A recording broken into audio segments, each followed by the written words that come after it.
Mahigit 400 residente naman sa Malungon, Sarangani ang lumikas dahil din sa pagbaha. Lampas 200 bahay ang napinsala. Makibalita tayo kay Jennifer Solis ng GMA Gensan. Dito sa gymnasium ng Barangay Malandag, Malungon, Sarangani, nananatili ngayon ang mahigit 400 residenteng apektado ng baha. Nitong Sabado, umapaw ang Tinagakan River dahil sa halos walang puknat na pag-ulan.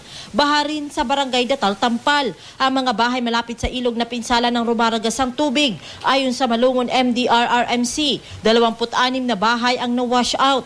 63 naman ang matinding napinsala, habang 130 ang bahagyang nasira. Pati simbahan di nakaligtas sa rumaragas ang tubig. Labis ang panghihinayang ng mga residente sa mga nasira nilang gamit.